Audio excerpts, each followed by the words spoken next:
আসসালামু আলাইকুম ভিউয়ার্স, কেমন আছেন আপনারা সবাই? আশা করছি ভালো আছেন যে যেখানে আছেন। তো আমি চলে এসেছি আমার আরেকটি রেসিপি নিয়ে, সেটা হচ্ছে নিহারি। অনেকে এটাকে পায়া বলে থাকে, তো আমি আজকে গরুর নিহারি রান্না করে দেখাবো আপনাদেরকে। তার আগে বলে নিচ্ছি, যারা এখন পর্যন্ত আমার চ্যানেলটি সাবস্ক্রাইব করেন, চ্যানেলটি অবশ্যই সাবস্ক্রাইব করে দিবেন এবং পাশে থাকা ছোট্ট বেল আইকনে প্রেস করে দিবেন।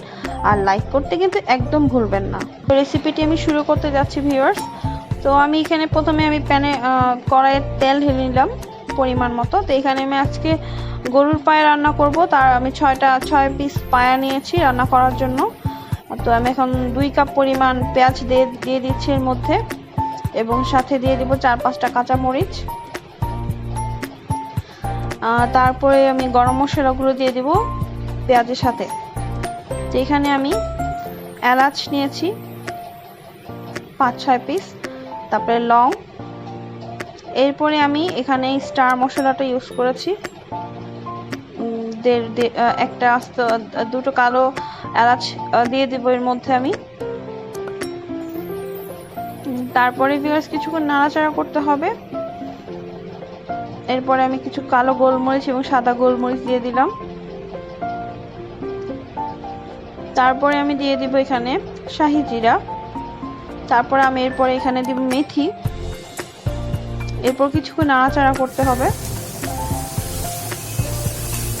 একটু হালকা ভেজে নিতে হবে। তারপর এরপরে বাকি মশলাগুলো আমি কিছুক্ষণ পরে দেব। তো এই নিহারিটা কিন্তু বাংলাদেশের একটা ট্রেডিশনাল রেসিপি। নিহারিটা কিন্তু শুধু বাংলাদেশের জন্য ট্রেডিশনাল না, এটা পাকিস্তানেও কিন্তু খুব বেশি পরিমাণে এটার প্রতি জনপ্রিয়তা আছে। তো পাকিস্তান এবং বাংলাদেশের মানুষ কিন্তু এটা খুবই পছন্দ করে থাকে এই খাবারটা, সকালে, বিশেষ করে সকালে নাস্তায়। বাংলাদেশের বিভিন্ন রেস্টুরেন্টে কিন্তু এখন এই নিহারিটা অবশ্যই তৈরি করা হয় প্রতিদিন সকালে। আর এটা নান রুটি দিয়ে সবাই কিন্তু পছন্দ করে খেতে। আর হচ্ছে পুরান ঢাকার মানুষ কিন্তু ডেলি নাস্তায় কিন্তু এই নিহারিটা অবশ্যই খেয়ে থাকে। তো আমি এখানে আরও অ্যাড করে নিয়েছি তেজপাতা, কিছু শুকনো মরিচ, এবং আমি এখানে 4 টেবিল পরিমাণ আদা রসুন বাটা দিয়ে দিয়েছি। তো এখন আরও কিছুক্ষণ আমি নেড়ে চেড়ে নিব। তারপর আমি দিয়ে দিব জিরা গুঁড়া। এখানে আমি 2 টেবিল চামচ পরিমাণ নিয়েছি।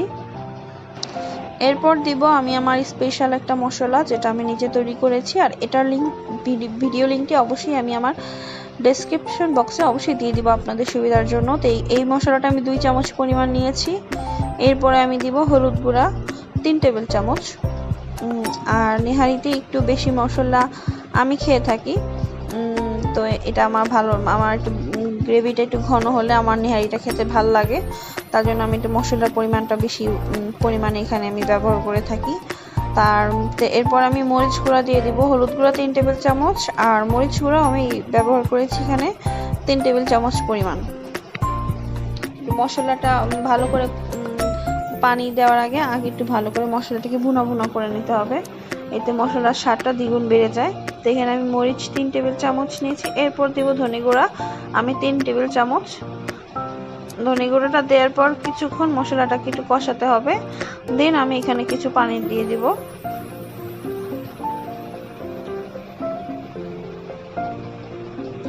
একটু নাড়াচাড়া দিয়ে ভালোভাবে মশলাটাকে কষিয়ে নিতে হবে। তো মশলা যেটা কাঁচা ফ্লেভার থাকে সেটা চলে যায়, এবং মশলাটা ভুনা হলে তরকারিটা খেতে কিন্তু আসলে স্বাদ বেড়ে যায় তরকারি। তো মশলাটা কষানো হয়ে যাওয়ার পর আমি এতে কিছু পানি দিয়ে দিব, এবং পানি দিয়ে আবার কিছুক্ষণ ভালো করে নাড়াচাড়া করতে হবে। মশলাটা থেকে যখন তেলটা উঠে যাবে আমি আবার একটু পানি দিব। এরপরে মশলাটা কিন্তু কালারটা দেখতে খুবই সুন্দর হয়েছে, এবং গ্রেভিটাও কিন্তু মাশাআল্লাহ সুন্দর হয়েছিল।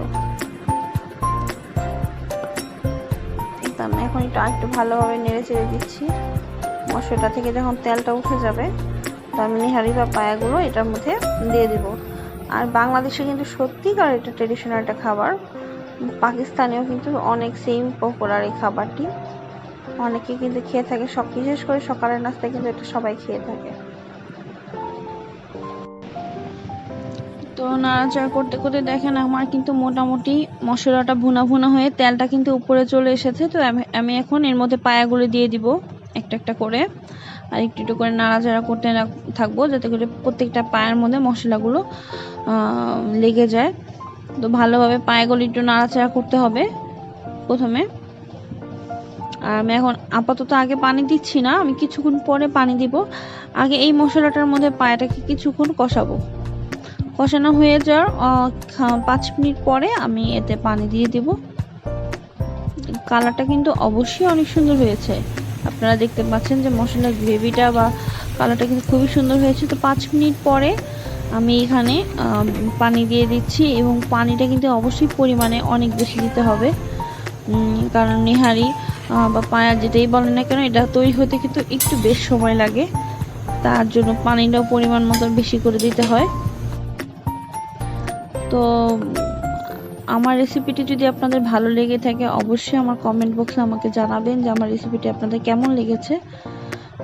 আর অবশ্যই এখন পর্যন্ত যারা আমার চ্যানেলটি সাবস্ক্রাইব করেন, অবশ্যই করে দিবেন। এবং যারা নতুন সাবস্ক্রাইবার তাদের জন্য বলছি যে অবশ্যই 3 মিনিট ভিডিও দেখে তারপরে আপনার চ্যানেলটি সাবস্ক্রাইব করবেন, তা না হলে সাবস্ক্রাইবটা চলে যায়। সো আপনাদের কাছে এটা আমার রিকোয়েস্ট। তো দেখেন আমার নেহারি কিন্তু রেডি হয়ে গিয়েছে, কি সুন্দর একটা কালার চলে এসেছে নেহারির মধ্যে। গ্রেভিটাও কিন্তু খুবই ঘন হয়েছে।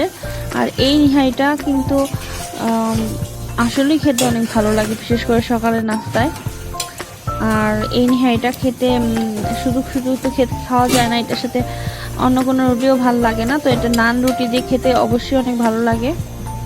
তো আমি আপনাদেরকে এখন দেখাচ্ছি যে এটার সাথে আর কি কি অ্যাড করে নেহারিটা খেতে সুস্বাদু হয়। তো দেখেন আমার নেহারি মোটামুটি রেডি কিন্তু হয়ে গিয়েছে। তো কালারটা কিন্তু খুবই সুন্দর এসেছে, আর এটা খেতেও কিন্তু খুব ভালো হয়েছে।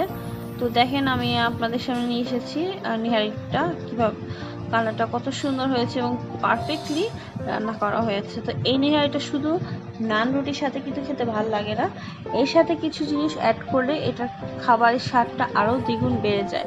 তো আমি এখানে দেখেন যে জিনিসগুলো লাগবে সেটা হচ্ছে পেঁয়াজ কুচি নিয়েছি, কাঁচামরিচ, আদা কুচি এবং ধনেপাতা কুচি। এই উপকরণগুলো দিয়ে এই নেহারিটা যখন আপনি খাবেন, অবশ্যই আশা করছি আপনাদের ভালো লাগবে। আর আমার রেসিপিটি অবশ্যই আপনারা তৈরি করবেন আমার মতন করে, একটু দেখবেন অবশ্যই ভালো লাগবে। আর এখন পর্যন্ত যারা আমার চ্যানেলটিতে সাবস্ক্রাইব করেনি, যারা নতুন ভিউয়ার্স, অবশ্যই আমার চ্যানেলটি সাবস্ক্রাইব করে দিবেন এবং পাশে থাকা ছোট্ট বেল আইকনে প্রেস করে দিবেন, যাতে করে আমার নতুন সকল ভিডিওগুলো আসলে আপনার সাথে সাথে নোটিফিকেশনগুলো পেয়ে যান। আর পুরো ভিডিওটা এখন পর্যন্ত যারা দেখেছেন তাদের সবাইকে অসংখ্য ধন্যবাদ। এভাবে আমার পাশে থাকবেন। সকলকে ধন্যবাদ। আসসালামু আলাইকুম।